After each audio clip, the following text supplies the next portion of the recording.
This morning, it buzzed like a warning siren.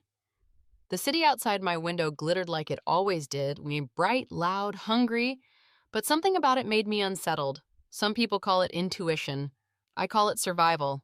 The sound of giggling was what I heard first when I walked into my penthouse. Not just any giggle, an intimate, hushed, playful giggle, the kind that doesn't belong in your home when you're supposed to be at work.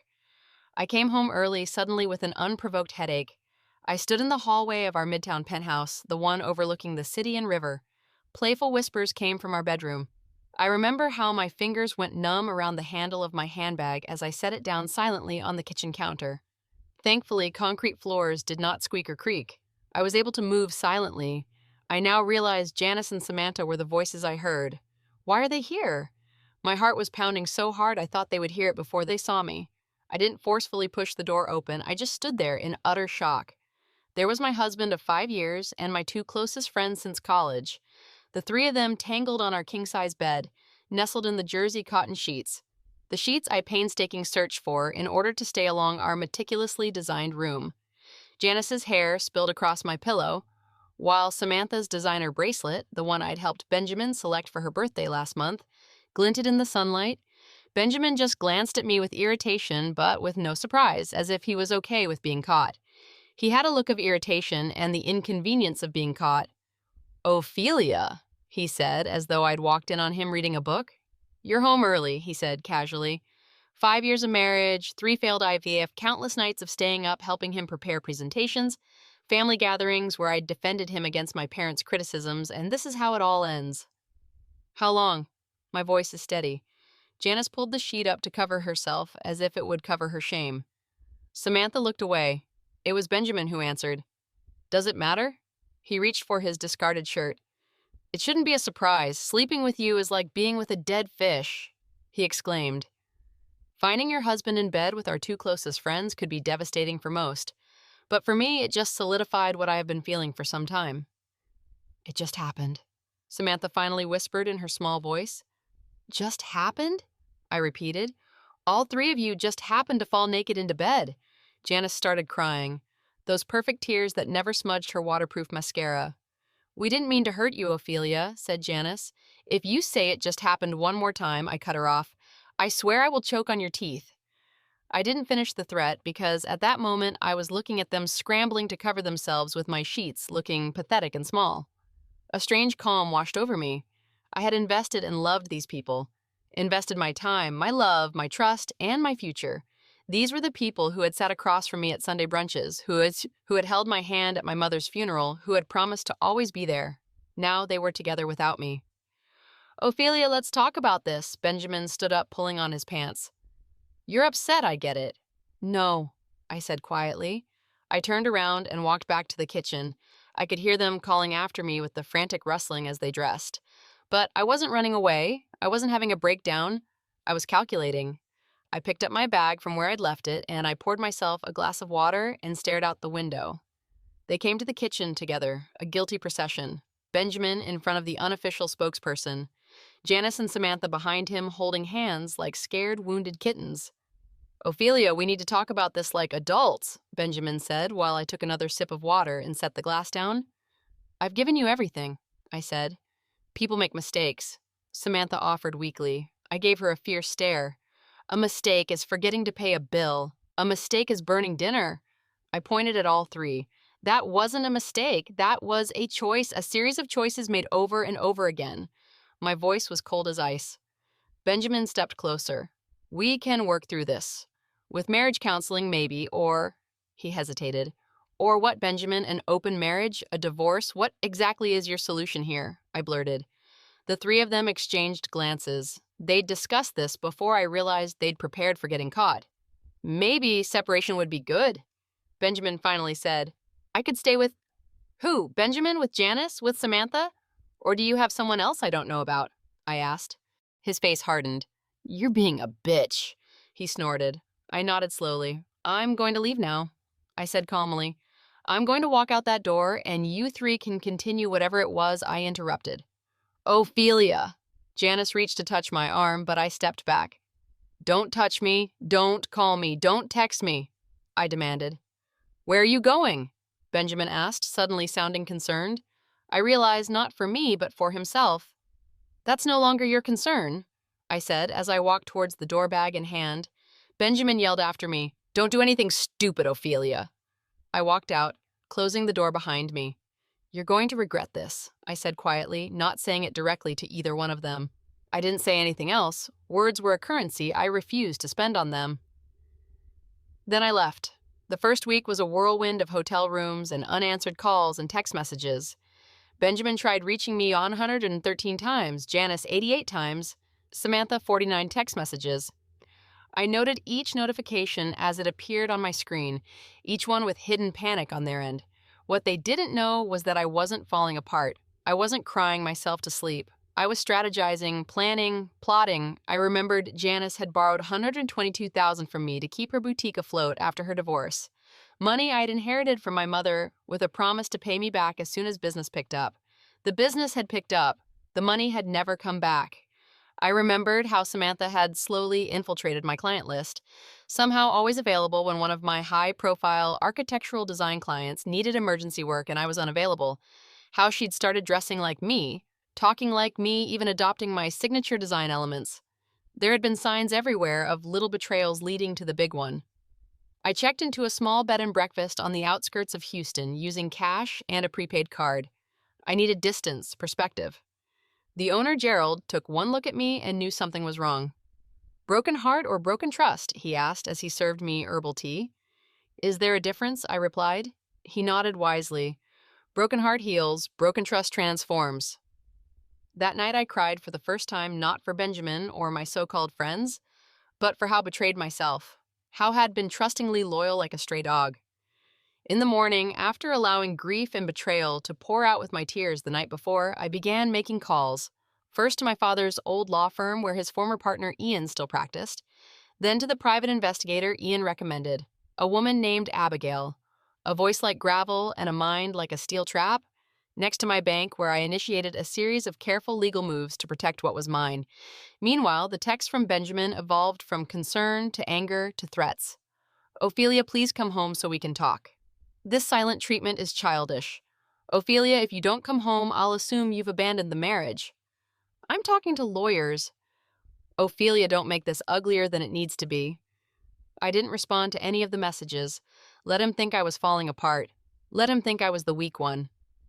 Janice's messages were falsely tearful voice notes about how it just happened, and how it didn't mean anything, and how we've been friends for too long to throw it all away.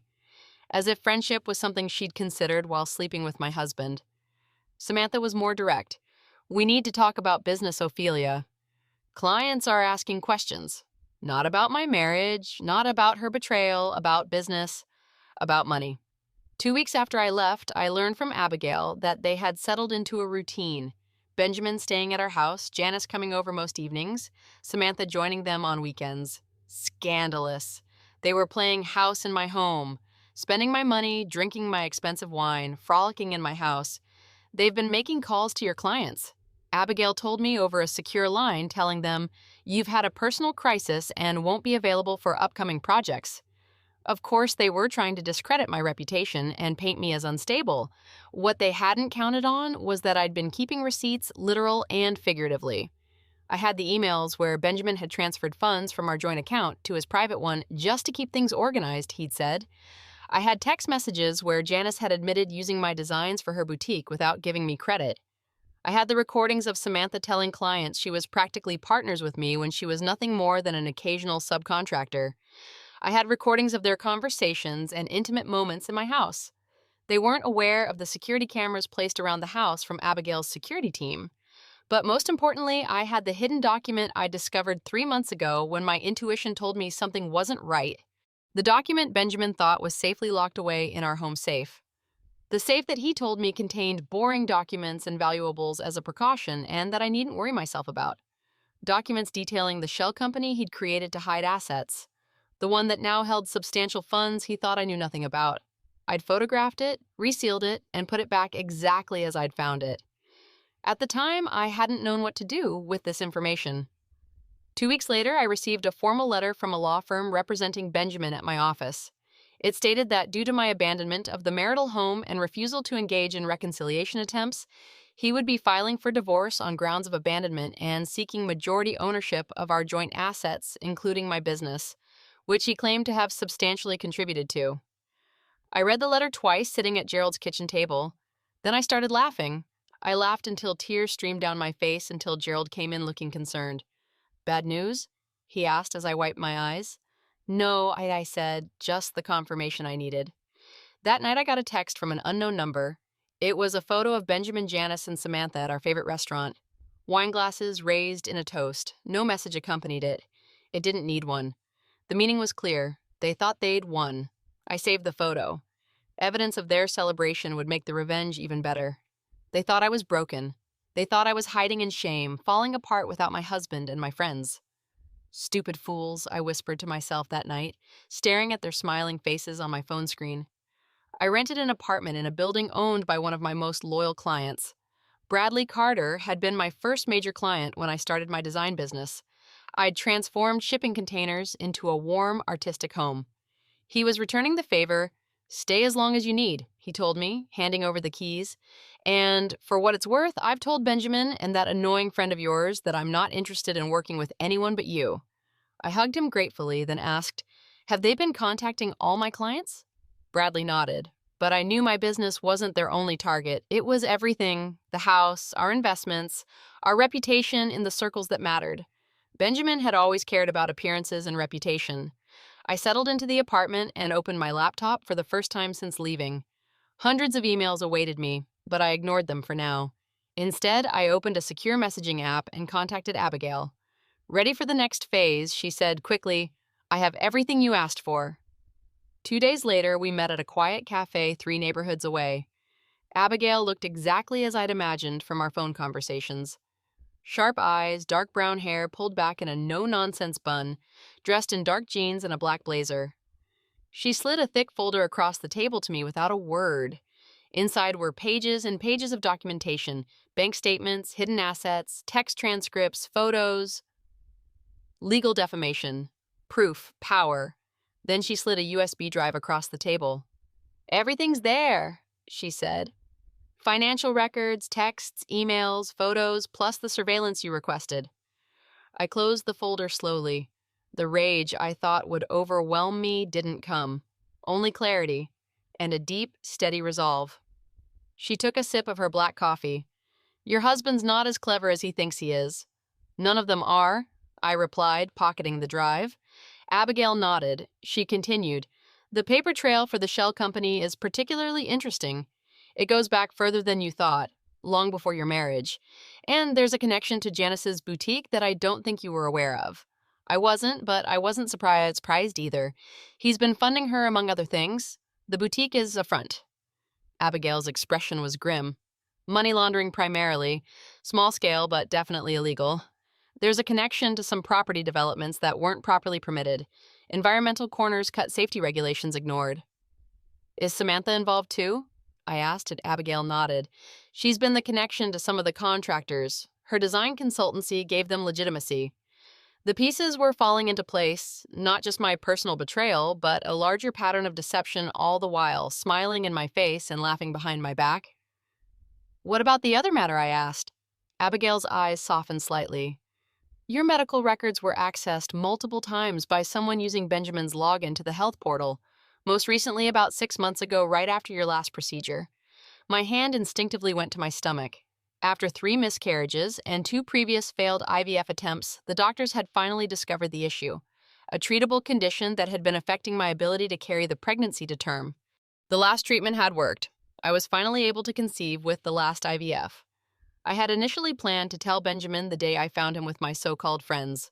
"So he knew," I whispered. "Appears so," Abigail confirmed. "And there's more. Janice has been getting prescription prenatal vitamins since around the same time. She is also pregnant." The cafe suddenly felt suffocating. It took a few moments to regain composure and catch my breath. "Thank you for being so thorough," I said. "It's my job," she replied. There was compassion in her eyes. "Let me know if you need any further assignments for me." I contacted Ian at my father's old law firm and shared what Abigail had discovered. His reaction was professional but tinged with the personal emotion anger. Ian had known me since I was a child. He watched me grow up and had attended my wedding. "I'll prepare everything," he assured me. Next phase. I reached out to specific clients to share carefully selected pieces of information about Benjamin and Samantha's behind-the-scenes shenanigans. Not enough to seem vindictive, just enough to plant seeds of doubt and fear. The next day, I arrived for my appointment with my doctor. Because of my last failed pregnancy attempts, I was now considered high risk, so I would have to see my doctor frequently. At 8 weeks pregnant, I prepared for the examination. Benjamin didn't know about my hidden savings I'd kept separate. Not out of distrust, but out of a habit my father had instilled in me. "Always have your own money, Ophelia." He'd always used to say, "Not because you don't trust, but for you never know." Abigail gathered witnesses, contractors who'd been stiffed, employees from Janice's boutique who'd been paid in cash under the table, and clients who'd been approached by Samantha with false claims of partnership. The details she provided were invaluable in my takedown. All the documents on the USB were a goldmine of information. All the while, Benjamin's legal threats escalated. The formal letter became legal papers, divorce proceedings citing my erratic behavior and abandonment. He was demanding not just the house, but part ownership of my business, claiming he'd been an essential advisor from the beginning. What he didn't know was that I'd already contacted 2 other attorneys, besides Ian, specializing in different aspects of what was to come. One for the divorce and child custody, one for the business protection, and one for the criminal implications of what Abigail had uncovered. I received another text from an unknown number, another photo of the 3 of them, this time in our living room. Papers spread across the coffee table, looking serious and determined, planning their victory. I saved this photo as another piece of evidence, another nail in their coffin. That night, I sat in Bradley's apartment, looking out at the city lights, one hand resting on my still flat stomach. "They think I'm distraught in some corner," I told my unborn child. Now it was time for the first blow with cold precision. Timing is everything. I dressed carefully in a fitted navy-colored suit. My hair was different too, cut in a sleek bob, dyed a ginger copper. Small changes, but symbolic ones. The woman walking into battle wasn't the same one who loved without apprehension. My first stop was the offices of Benjamin's firm, where he was scheduled to pitch a new investment opportunity to the board of directors, an opportunity based largely on the illegal developments Abigail had uncovered. I hadn't told Bradley everything just enough. Benjamin's assistant, Claire, arranged for me to have 10 minutes at the beginning of the meeting to discuss a design matter related to the proposal. Benjamin didn't know I was coming. A little bribe goes a long way. Thankfully, Claire was planning her wedding and needed additional funds to help pay for it. The boardroom fell silent when I walked in. 12 people seated around a massive table, with Benjamin standing at the head, presentation materials ready. His face was red with fury. "Ophelia," he said, recovering quickly, "this is unexpected." "Is it?" I replied with a steady voice. "Please give me a few minutes to address something relevant to today's presentation." I said to the room, "I'll be brief." Benjamin's face tightened. "Ophelia, this really isn't the place for personal matters." I smiled. A razor-thin curve of my lips. "Oh, but this is business, Benjamin. Very much business." I replied, voice like steel under silk. I connected my tablet to the display system. "I believe you're here to propose an investment in the Magenta Industrial Project." The board members nodded, looking confused but interested. "Before you consider that investment, you should know that the Magenta Industrial Project has been under federal investigation for the past 4 months for multiple violations of building codes, environmental regulations, and tax laws." Benjamin's face was drained of color. "That's absurd. I would know if—" "Would you?" I interrupted him. I then pulled up the first document, an official notification from the Environmental Protection Agency. This was served 2 weeks ago. Then I swiped to the next document. The Labor Department's findings on wage theft at 3 Magenta work sites. One of the board members leaned forward. "Is this verified?" "Absolutely," I replied. I sent the files to everyone in the room, along with documentation showing that my husband has been receiving kickbacks, redirecting investments like the one he's proposing today. Benjamin was sputtering now, looking from me to the board and back. "This is a personal vendetta. My wife and I are going through a divorce," yelled Benjamin. "Yes, we are," I agreed calmly, "but that has nothing to do with these documents which have been provided to the relevant authorities. I'm simply making sure Hale Holdings doesn't get caught in the crossfire." One of the board members said, I think we'll need to postpone this presentation pending verification of these claims. Benjamin, perhaps you should take some time to address these issues. It wasn't a suggestion. Benjamin's eyes, mixed with fear and hatred, locked with mine. And for the first time, Benjamin looked genuinely afraid. Good. I walked out without another word, heels striking the floor like gunshots. This is just the beginning. My next stop was Janice's boutique, where I arrived just as the busy shopping crowd was picking up. She saw me through the front window and froze. I walked in, the bell above the door announcing my arrival to everyone in the shop. "Ophelia," she said, her voice high and tight. "I've been trying to reach you." "I know," I said as I smiled at the customers browsing the racks.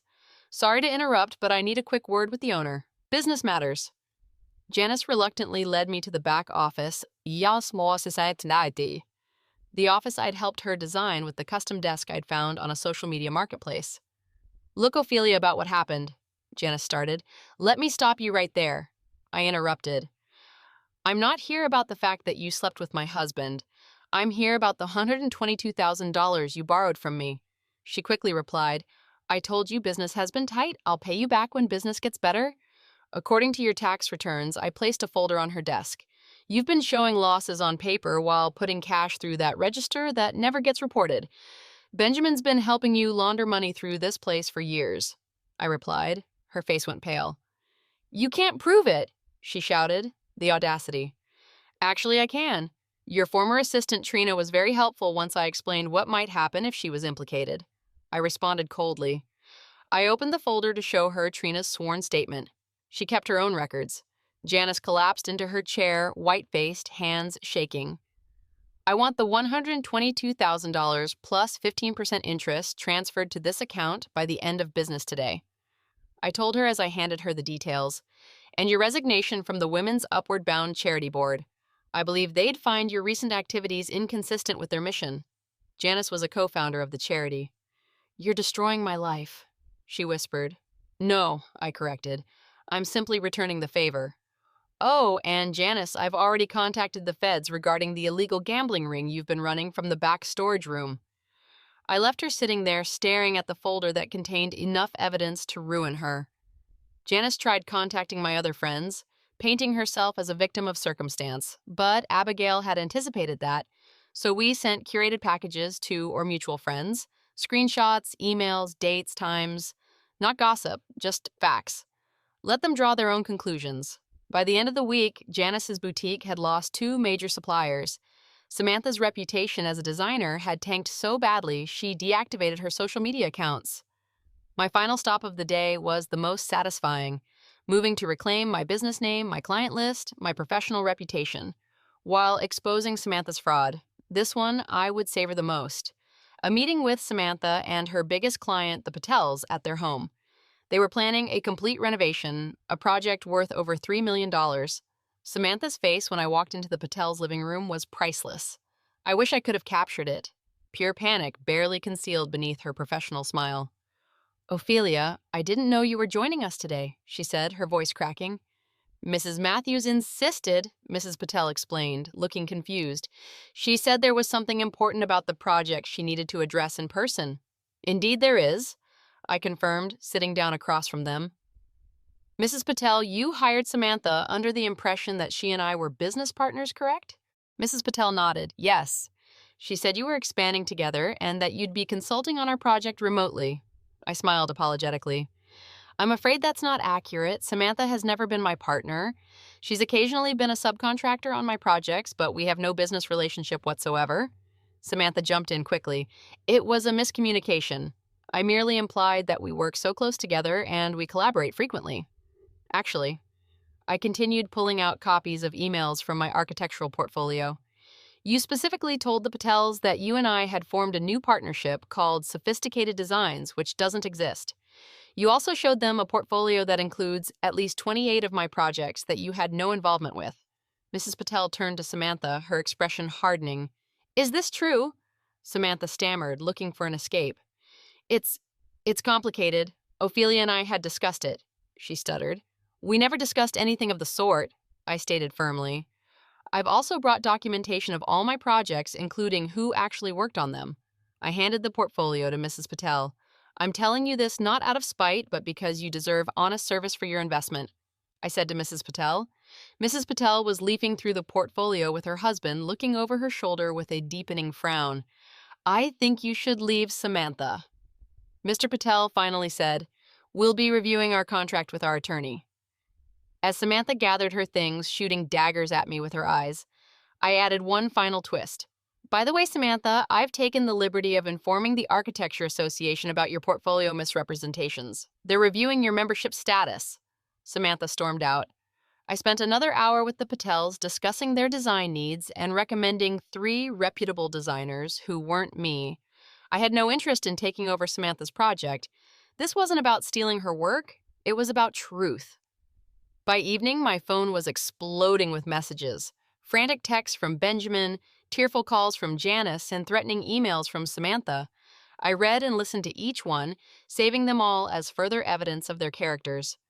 Benjamin's messages were the most telling. You think you've won. This is just getting started. Remember whose name is on the house deed. What he didn't know was that I'd already spoken to the bank days ago. Ian helped secure my financial protection, including the mortgage. As I returned to my apartment that evening, I received a call from Ian. It's done. He said the federal investigators moved faster than expected once they had your documentation. There's a freeze on all assets connected to Benjamin's personal accounts and the shell companies. I sat down slowly on the edge of the bed. Your separate payment history and the evidence of his financial misconduct gives us strong leverage. Plus, there's the matter of habitation. You may have left, but you can prove it was under duress. I happily nodded. What about Janice and Samantha? I asked. The boutique's being looked at as part of the larger investigation. As for Samantha, that's more professional than legal, but the misrepresentation could have barring and licensing implications, he continued. Thank you, Ian, I said quietly. Ophelia, he hesitated. Your father would be proud, not of the circumstances, but of how you've handled it. After we hung up, I stood by the window watching the city lights come on as dusk settled. I received an email from Samantha. We need to talk. This has gone too far. I didn't reply. Janice sent a desperate, rambling voicemail about how she was losing everything and never meant for it to be like this. I deleted it without listening to the end, first filing my own divorce papers on grounds of adultery and financial misconduct with all the evidence attached. Benjamin found himself exposed not just to divorce court, but to a full audit of his hidden finances. The court order granted me full temporary possession of the property. Benjamin couldn't fight it, not with all the litigations from the feds. The divorce was swift. For the first time in a while, I felt at peace, because I had finally seen the truth. Some betrayals aren't meant to be forgiven. Some people aren't meant to be kept. They thought they broke me, but they had freed me. They got what they deserved. I didn't gloat. I didn't celebrate. I simply exhaled, deeply, cleanly. Because this wasn't just about revenge anymore. This was about freedom. The woman who had walked in on her husband and friends 11 weeks ago didn't beg for explanations and nor blamed herself. I smiled to myself, remembering Gerald's words from the bed and breakfast. Broken trust transforms. How right he had been. The board called an emergency meeting. They fired Benjamin and filed criminal charges, booted out like yesterday's trash.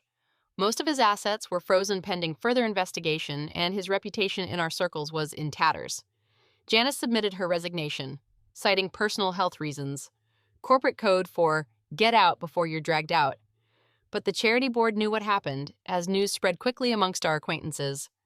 Samantha's scandal broke internally. She cried, tried to blame everyone but herself. Classic. She was blacklisted from every architectural firm and boutique. She could barely show her face at events. Poetic. 1 year later, I stood inside of our former penthouse, keys in hand. Everything looked the same, but it wasn't the same house anymore. It was no longer the shrine to a life that had been a lie. As I opened the door and stepped inside, I smiled for the first time in what felt like forever. I had redecorated the home, erasing away all the previous traces of deceit, lies, and betrayal. None of them knew about the baby. My daughter Ashley was now 3 months old, an energetic little girl with my eyes. My professionalism, even as my personal life imploded publicly, I'd gained a reputation for integrity that brought more high-profile projects than I could handle. I hired 2 junior designers and an operations manager to help with the workload, allowing me to balance motherhood with my career. The guest bedroom had been converted to a nursery and a playpen. Later that evening, I received a text from an old mutual acquaintance who received one of packages curated by Abigail. She saw Janice in Nashville last week. Janice is telling people you two are still close friends and that you are godmother to her new baby. Thought you should know the lies continue. I read the message twice, then laughed. Thanks for letting me know. I texted back. I picked up Ashley when I heard her cooing from the baby monitor, and I had something I hadn't even realized I'd lost myself. Not broken, not bitter, just reborn.